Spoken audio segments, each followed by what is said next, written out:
A most dangerous war took a perilous turn on Friday.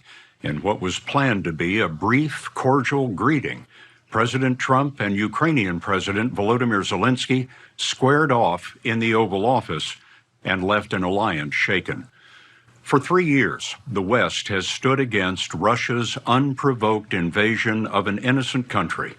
Ukraine is a vanity war for Russian dictator Vladimir Putin, who covets an empire. And for that alone, more than 1 million have been killed or wounded on both sides. President Trump has boasted only he can end it quickly, but in the last 2 weeks, his chaotic attempt alarmed allies and encouraged enemies.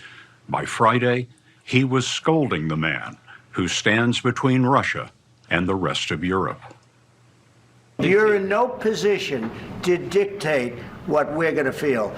We're going to feel very good. You will feel influence. We're going to feel very good and very strong. You will feel influence. You're right now not in a very good position. You've allowed yourself to be in a very bad position, and he happens to be right about it. From the very beginning of the war. You're not in a good position. You don't have the cards right now.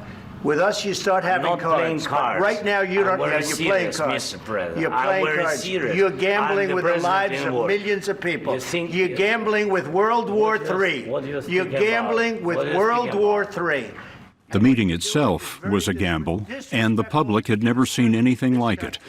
The president dressing down Zelensky, whose people had done all of the dying to stop Putin short of the border of NATO. Vladimir Putin watches the video from the Oval Office, and what does he see? Vladimir Putin couldn't be happier, Scott, because what he sees is all of the pressure on Zelensky, all of the pressure on Ukraine, and no pressure on him.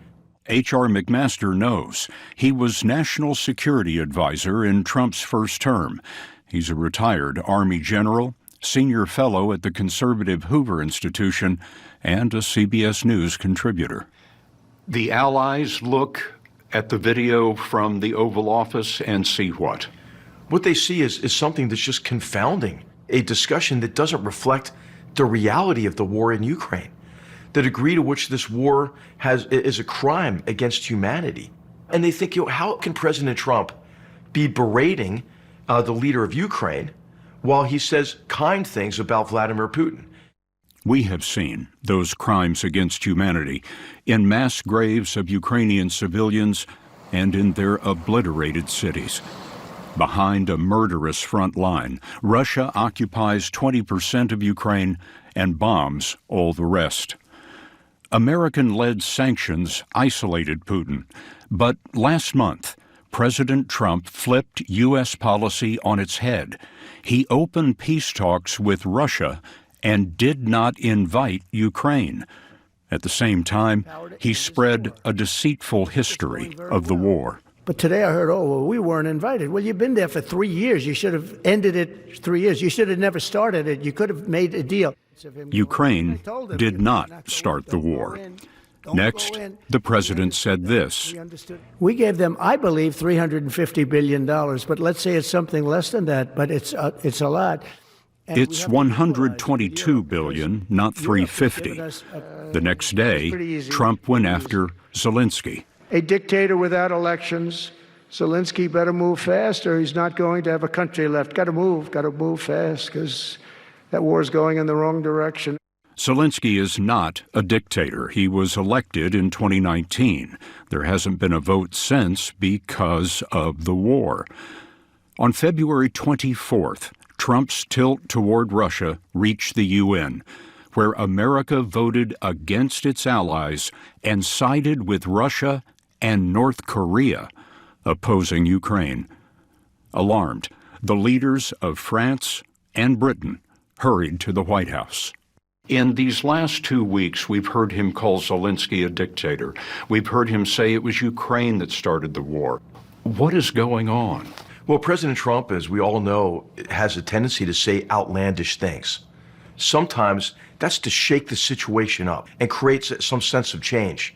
But oftentimes what he doesn't consider is how his words could impede his own agenda, or how his words actually can cut against U.S. interests or be received abroad in a way that's much different from the way his political supporters will receive those words in the United States.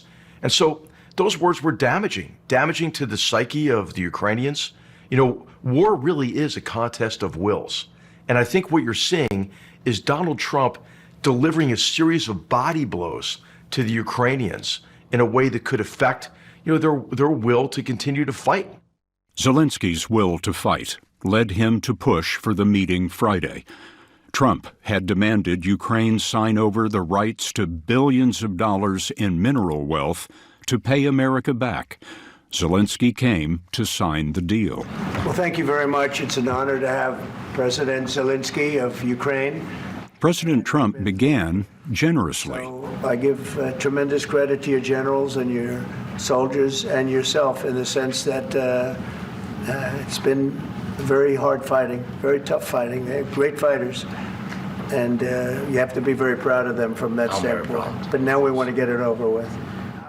These public Oval Office meetings are planned for weeks with issues settled in advance, but this was hasty. Neither side was prepared. Trump spoke of loss in the war, both the victim and the aggressor. They're not American soldiers, but they're Russian soldiers and they're Ukrainian soldiers, and we want to be able to stop it.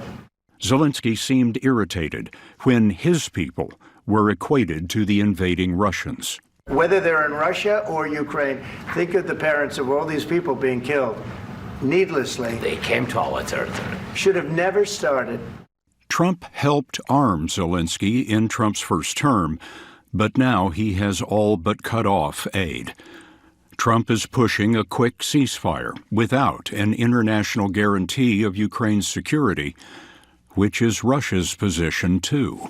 I'm not aligned with Putin. I'm not aligned with anybody. I'm aligned with the United States of America and for the good of the world. I'm aligned with the world, and I want to get this thing over with. You see the hatred he's got for Putin. It's very tough for me to make a deal with that kind of hate. He's got tremendous hatred. Protocol prevailed for 40 minutes until Vice President J.D. Vance said diplomacy could have ended the war long ago. The path to peace and the path to prosperity is maybe engaging in diplomacy. Can I ask you? Sure. Yeah? Yeah. Okay. Vance had struck a nerve with a man who has buried tens of thousands of his countrymen. It got worse when Vance told Zelensky he'd seen Ukraine on TV. Zelensky explained that Putin, a mass murderer indicted for war crimes, could not be trusted. A ceasefire without a security guarantee would be naive. What kind of diplomacy, JD, you are speaking about? What do you mean?